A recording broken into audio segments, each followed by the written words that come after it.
Good morning everyone. আমার আজকে ছোট্ট আরও একটা ব্লগে তোমাদের ওয়েলকাম করছি। আজকে সকাল শুরু হয়েছিল আমার ভোর 5:30টার সময়।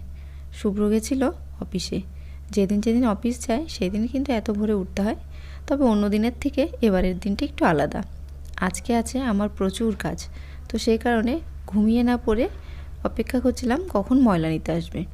আমাদের এখানে সকাল ওই 6:30টার সময় ময়লা নেওয়ার গাড়ি চলে আসে।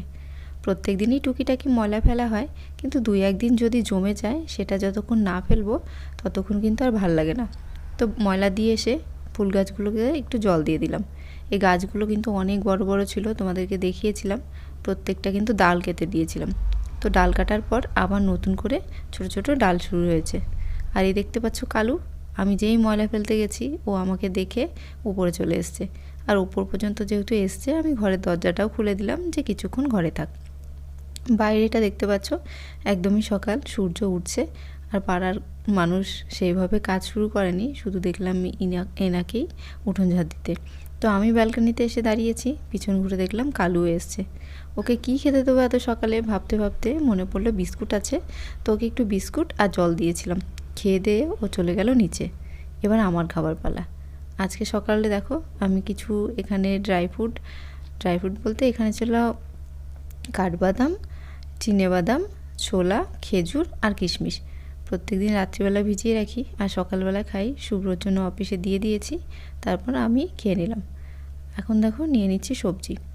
ঘরে খুব একটা সবজি ছিল না, তার মধ্যে আজকে 2 দিন হলো আমাদের ফ্রিজটা খারাপ হয়ে গেছে। তো সেই কারণে ঘরে যা সবজি ছিল কিছুটা পচে গেছে আর কিছুটা রান্না করে ফেলেছি। বেশি সবজিও আনতে পারছি না, যেহেতু ফ্রিজে রাখতে পারবো না। তো পাড়া থেকে এখানে 2-1টা জিনিস কিনে নিলাম। পেঁপে নিয়েছি, আর নিয়েছি কলমি শাক, লাউ, টমেটো আর উচ্ছে। উচ্ছেটা শুধুমাত্র আমার জন্য, শুভ্র আবার উচ্ছে খায়।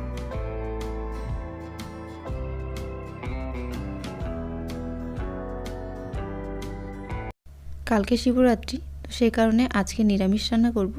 তো নিরামিষে কী রান্না করব এটাও একটা ভাবার বিষয় হয়ে দাঁড়ায়। পাড়াতে যে সবজি এসেছিল ওনার থেকে তো পেঁপে নিলাম, তো ভাবলাম পেঁপে দিয়ে আলু দিয়ে একটা তরকারি বানিয়ে নেবো, তার সঙ্গে কিছুটা সয়াবিন দিয়ে দেবো। তো কাটা বাছা করে নিচ্ছি।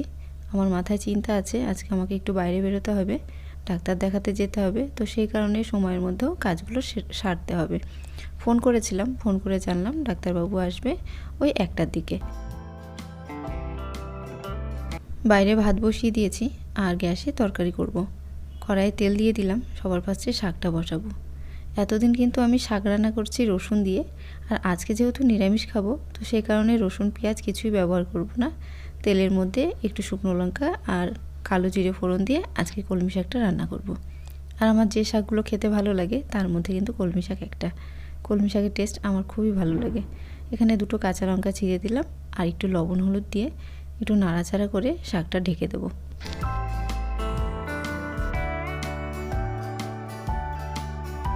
যত সকালেই কাজ শুরু করি না কেন, কিছুক্ষণ বসে ফোন দেখতে গিয়ে সময় কিন্তু কেটে যায়। তো তাড়াহুড়ো করে রান্না যেহেতু করতে হবে, শাকটা অন্য সাইডে বসিয়ে এখানে সয়াবিন সেদ্ধ করতে বসিয়ে দিলাম। আর এটা হচ্ছে ছোটো দানা সয়াবিন।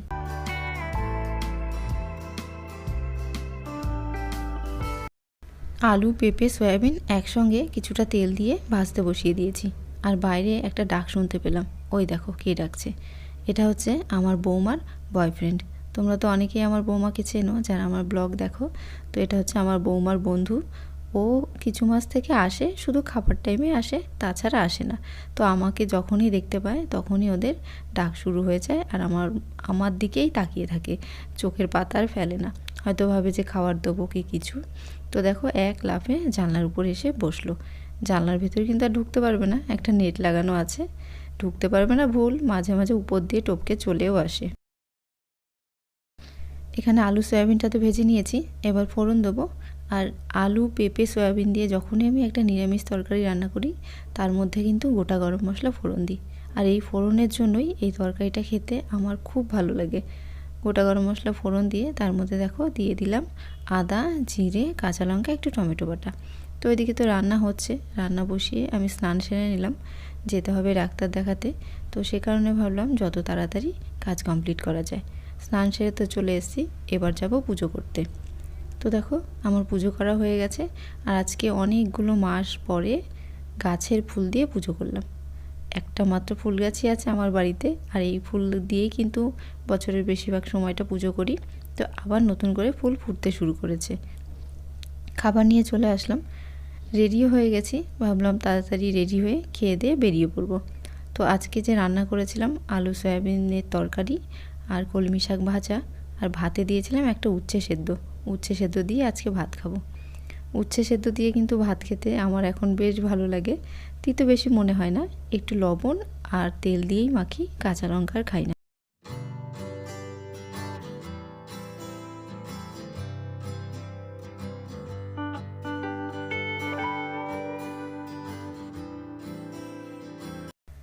খাওয়া দাওয়া সেরে এবার বেরিয়ে পড়বো। যা যা কাগজপত্র নেওয়ার সব কালকে রাতেই গুছিয়ে রেখেছিলাম। ডাক্তার দেখাতে দেখাতে এতগুলো প্রেসক্রিপশান আর এতগুলো রিপোর্ট হয়েছে যে কোনটা নেব আর কোনটা নেব না এটা ভাবতে গেলেও কিছুটা সময় লাগে। তো বেরিয়ে পড়েছিলাম, তারপর দেখলাম ঘরের লাইটগুলো জ্বলছে। এরকমই হয়, বেরিয়ে পড়ার পর যখন ফিরে তাকাই তখন দেখি হয় লাইট জ্বলছে, নয় এটা ওটা কিছু একটা প্রবলেম থাকে। তো তালা দেওয়া হয়ে গেল, এবার বেরিয়ে পড়বো। বাইরে এসে দেখছি প্রচুর রোদ। আর যেহেতু চুলে শ্যাম্পু করেছি, চুলটা এখনও শুকায়নি, তো চুল খোলা রেখেই আমি হাঁটতে শুরু করলাম। চলে এসেছি বাসে। অন্যবার আমি যতবারই যাই টোটো করে যাই। টোটো করে গেলে ভাড়া নেয় 100 টাকা, আর বাসে করে গেলে ভাড়া নেয় 15 টাকা। তো ভাবলাম যে বাসে করেই যাই, আর তাছাড়া হাতে সময় আছে, একটু লেটে গেলেও কোনো সমস্যা নেই। তো সেই কারণে একটু হাঁটতে হাঁটতে বাস স্ট্যান্ডে আসলাম। আর এটা হচ্ছে বেনাচিতি বাস স্ট্যান্ড, এটা হচ্ছে বেনাচিতি বাজার। দেখতে পাচ্ছ বাজার প্রচুর বড় কিন্তু বাজারটা। আর যেহেতু কালকে শিবরাত্রি, তো সেই কারণে ফুলগুলো টাটকা রাখার জন্য কিভাবে জল ছিটাচ্ছে। ওদের তো আজকেই যা বিক্রি করার হবে আর কাল সকাল পর্যন্ত। তো এখানে অনেক ধরনের ফুল আছে, ফল আছে, সব কিছুই বেশ পাওয়া যায়। 15 মিনিটের মতো আমাকে বাসে থাকতে হয়েছে। আর এবার আমি সুস্থ আছি। এর আগেও একবার বাসে আসতে গিয়ে আমি একটু অসুস্থ হয়ে গেছিলাম। তো বাস থেকে নেমে আমাকে অনেকটা কিন্তু হাঁটতে হয়েছে, 10 মিনিটের মতো হাঁটতে হয়েছে। তো হাঁটতে হাঁটতে আস্তে আস্তে পৌঁছে যাচ্ছি আমি যেখানে যাব। আর প্রত্যেকের বাড়ির সামনে দেখছি কত সুন্দর ফুল। আর এটা হচ্ছে ডাক্তার কলোনি। তো দেখো আমার ডাক্তার দেখানো হয়ে গেছে। আর শুভ্র অফিস থেকে ফিরে খেয়ে দিয়ে তারপর আমাকে আনতে গেছিলো। ফেরার পথে দাঁড়িয়ে পড়লাম একটা চায়ের দোকানে। এতক্ষণ বসেছিলাম, ঠিকঠাক জল খাওয়া হয়নি, তো সেই কারণে মাথাটা কীরকম ভার ভার লাগছিল। ইচ্ছে হলো একটু কড়া করে লিকার চা খাবো। তো এখানে দেখো লিকার চা খেয়ে নিলাম। এখন সন্ধ্যাবেলা, সন্ধ্যে ওই 7টার মতো বাজছে। চা বসিয়ে দিয়ে গেছিলাম একটু অন্যদিকে, এসে দেখছি অনেকটাই চা কমে গেছে, মানে শুকিয়ে গেছে। আর এই দেখো আমার বৌমা কিন্তু এখন খুব একটা আসে না, আসে খাবার সময় আসে, খেয়ে দিয়ে চলে যায়, থাকে না। ও আসলে প্রেগনেন্ট, বাচ্চা দেবে। তো সেই কারণে হয়তো কোথায় বাচ্চা দেবে সেই জায়গারই খোঁজ চলছে, সেই কারণে খুব একটা সময় আর আমাদের বাড়িতে কাটাচ্ছে না। তো দেখো এখানে গরম গরম 2 কাপ চা রেডি।